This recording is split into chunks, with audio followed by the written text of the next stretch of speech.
Alrighty. Hey, Pete. Hey, Caitlin, how are you today? I'm doing well, thank you. So excited to have you for Dusty Saddles February, as we just discussed. It is February. Yeah, yeah, yeah. February fireside chat, and I'm so excited to host you today. Well, I'm excited to be here. This is really great. Thank you for inviting me. Absolutely. No, yeah, you've been a great partner to us. And, I'm excited for people to tune in and hear more about your series as well as you as a person. Okay, okay. So, why don't we just start out? Tell me a little bit about the new Western series that you had come out in January. Well, one of the things that I wanted to explore because it's something I know about and I lived in that area is the first movement west, which was really after the French and Indian War, 1763, going over the Appalachian Mountains. A little bit of history. After the war, England said to keep all the peace that there's a line across the top of the mountains, and you cannot go across those mountains into Union territory. Well, of course, the English colonists said, yeah, right. So they constantly violated that. And so that's what the story is about. The two guys go over. One's a Mohegan Indian, and the other one is a guy by the name of Zach Watkins, who I pull characters from history and family history. That actually is a relative of mine, served in the Revolutionary War. So I thought, okay, that's kind of a neat old time name. So they go west. They get involved in the turmoil that's going on over there. There was a war chief by the name of Pontiac who organized the tribes and started what was called Pontiac War. And so they're kind of caught up in that. But it's the same issues that the mountain men faced in the Rockies. They were trapping beaver. And they were trying to establish themselves, and all the turmoil that was going on between other trappers, the government, the Native Americans, all that is in this book. But it just takes place about 150 years earlier. Wow. Yeah, it sounds like you include a lot in there. How much history do you do? A lot of research before it? Do you just rely heavily on fiction? What do you do to prep for something a like lot of that? it is I was a history major in college when I came back from the service. I taught American history for a number of years. Oh, wow. Read a lot of it. So a lot of it is stored up here in the hard drive. I just got to kind of get in once in a while. But I do some research, in terms of the attire and whatnot. And there's some really good reenactors out there that have some really, the whole attire that they had was very similar to the attire that the mountain men were wearing out there. They were wearing, skins, buckskins, and native clothes. They basically had a flintlock or type rifle, one shot kind of rifle. The Kentucky long rifle, very accurate rifle, was something that the mountain men had. So there's not a lot of difference, but I do try to be accurate when I talk about things that happen. I just put fictional characters in them. Wow. Okay. And how do you? All right. So I learned something new about you. I had no idea that you taught history. That's fantastic. Yeah.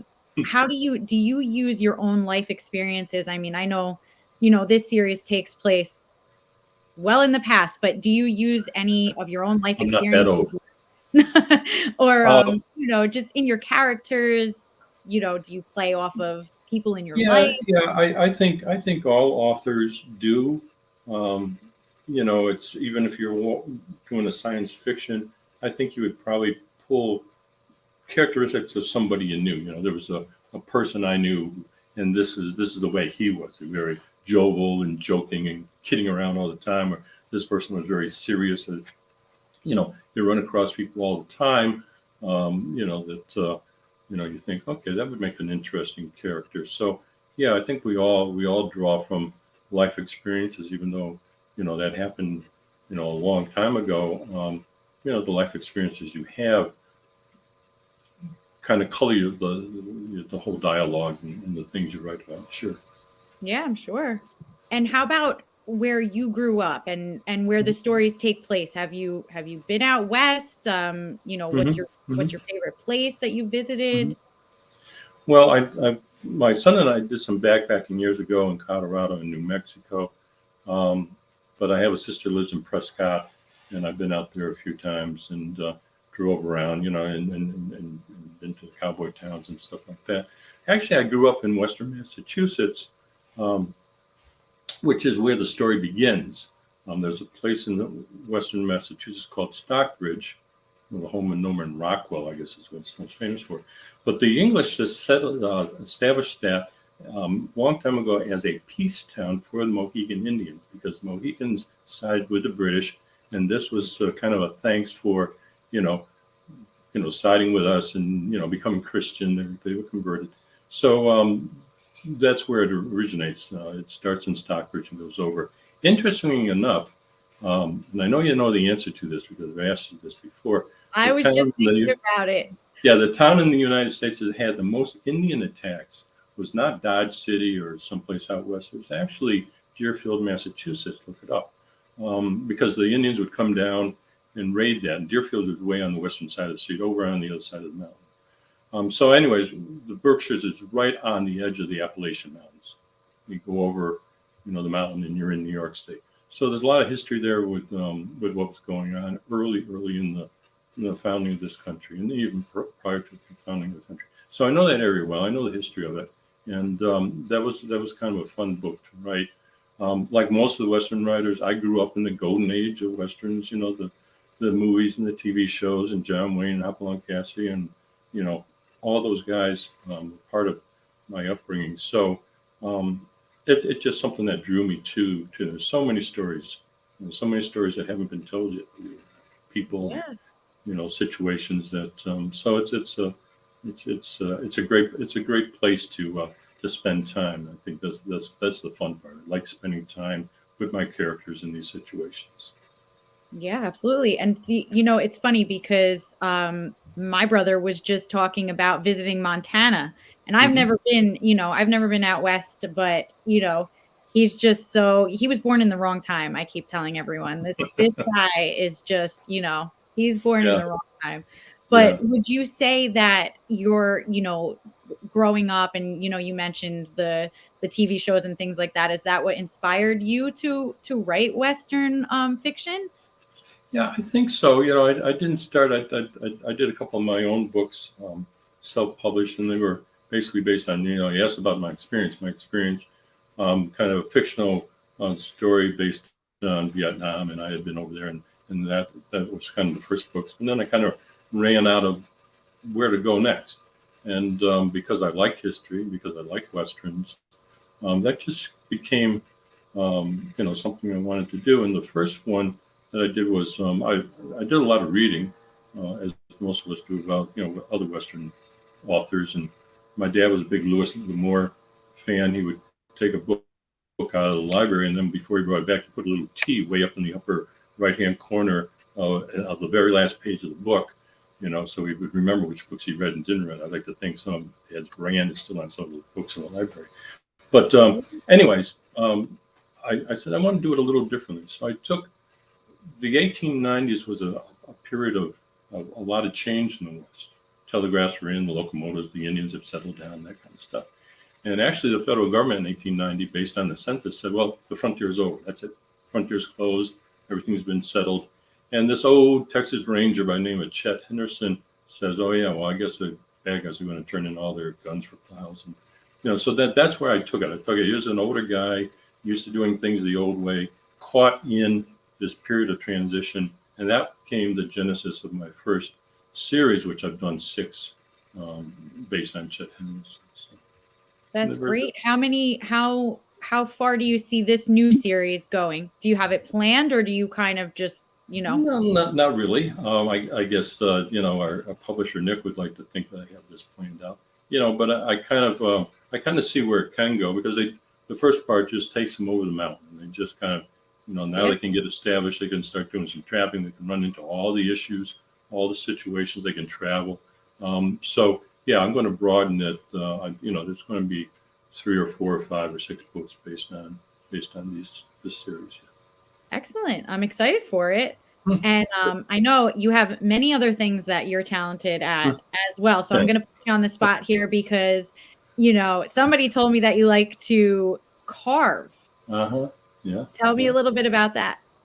Well, gosh, almost 50 years ago, doing my age away, my wife gave me a little carving set for Christmas, and that kind of I just took off with it. So I've been carving for many years. Used to compete, used to do shows. Now I actually teach down at the senior center.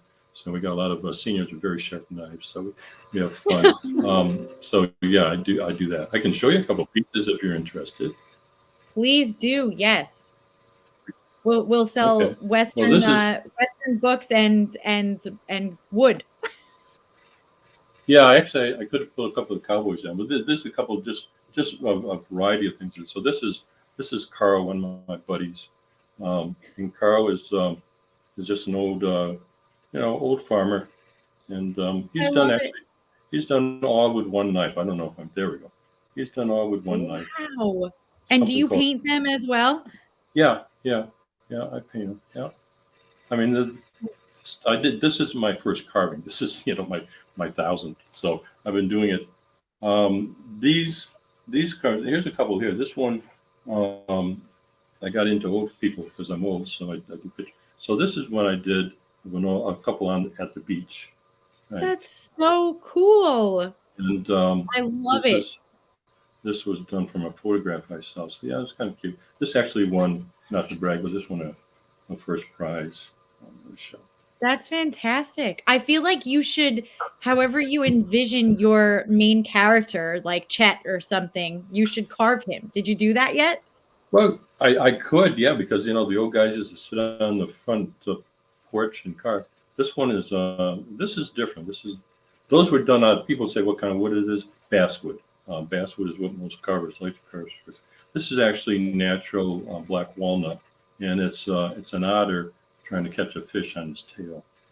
I So can't that's believe all how one. That's actually all one detailed that piece. is. Yeah, How long does that take you? a long time. Um, I don't sit and do it all at one scale, and sometimes it's a half an hour, sometimes it's an hour, sometimes I go at it for a couple hours.